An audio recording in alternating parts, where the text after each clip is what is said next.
Alright, ladies and gentlemen, welcome back to another exciting screencast brought to you by Mr. Durfee and Rose City High School in conjunction with Doceri and Haiku. Yeah, okay, whatever. Anyways, so we're going to start talking about box and whisker plots. And they're pretty easy to make as long as you follow the steps and you kind of know what to do. So, with that being said, here we go. Our very first step is to put our data in order.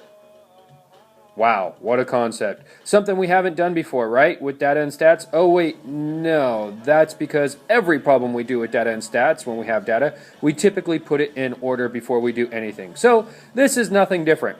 So here we go. Let's put this crap in order. Boom! There we go. So, now that we've got all of our data in order, our next step is to take and find the median. What's that, you say? Oh yes, the median. That is something that we know, right? Sure is. So the median was what? Yep, you guessed it. It's the number that is in the middle. So let's go ahead and figure out where our middle is. Well, we've got 1, 2, 3, 4, 5, 6, 7, 8, 9, 10 data points. So that means we're going to have 5 numbers on each side. So if I draw my line right here, that's where the middle is.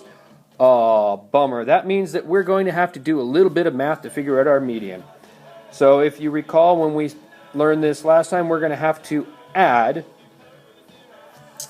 our 2 numbers on either side of our median, divide by 2, and that will give us 12 over 2 or 6. So that means that our median is going to be 6. Now store that in the back of your minds because we're going to need that later when we make our box and whisker plot. The next step for figuring out our box and whisker plot will be to take and look at just the lower half of our data. So we're going to go from our median up and just kind of pretend it doesn't exist. We're going to get rid of everything above our median. Now we're going to look at these numbers down here, and we're going to take the median of the lower half of the stuff. So step number 3 is going to be take the median of our lower quartile, or lower half of our data.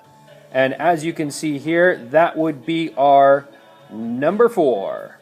Yep, that guy's nice and easy. He's right in the middle, so that makes it good for us. Okay, so now we've found out our median and our lower quartile. Let's go ahead and take a look at what our next step is going to be. So here's our data set again, and I've got our median marked out, and we are now going to have to find our upper quartile. And if your brain is working and you're firing on all cylinders and you're a super smarty pants, you probably have guessed it. We're going to do something somewhat like we did on the last slide. We're going to look at our data, but this time instead of deleting the upper half, we're going to delete the lower half. Just like that. And now we're going to take the median of these numbers up here. And as you can see, we've got our 8 right in the middle.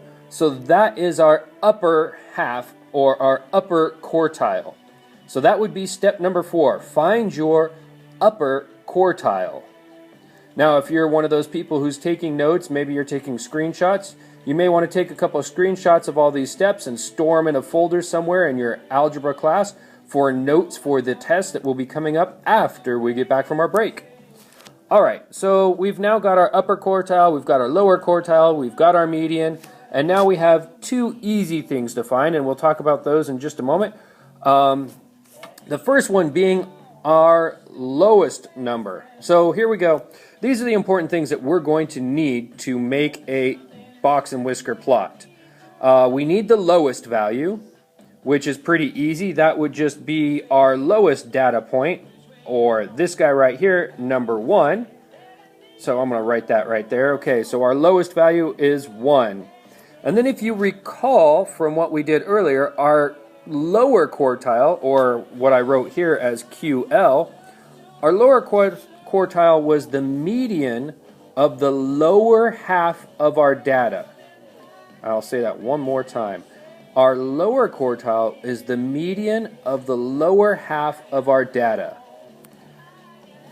So we're going to write that one in. We've got a 4 that goes right there. Okay. Now we're going to use these landmarks to make our box and whiskers plot in just a moment, but we got to finish writing them out. All right, so if you recall, we had to do a little calculations to figure out our median. So what did we do? Well, we got our median. It was right there between 5 and 7, so we added 5 plus 7. Then we divided by 2. Nice and easy. Somehow these numbers just happened to work out, or Mr. Durfee finally did something right and made easy numbers. All right, so next thing, as you guessed it, that QU is upper quartile, okay? So remember, our upper quartile was the upper half of our data, the median of the upper half of our data. So upper quartile is the median of the upper half of our data. And then the last one, the high. No, not high like hi, how's it going, how you doing? But the highest number in our data set. That would be 10. That one is super easy. I like the lowest number and the highest number because, well, my daughter could figure those ones out. All right, so now we've got all our landmarks. Now what do? Well, our next step is to take our landmarks. So this would be step number 5 if you're keeping track, is to take our landmarks and make a number line that would fit these landmarks. Okay, so step number 5 is make a number line, and as you can see, I've created a number line down here.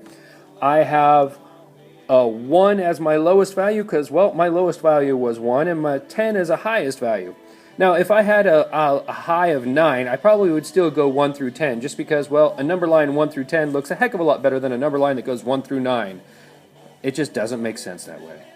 Anyways, so we've got our number line, and now we're going to take and put some of our landmarks onto this number line. All right, so here's where you got to pay attention, because some of these things get dots, some of these things get lines, and then we make some boxes, and we do this, and we dance a little dance. Some people might do a salsa. I myself prefer a traditional can-can dance, but, you know, whatever floats your boat. Okay, so here we go. We're going to first put in a dot at our low. So over here at 1.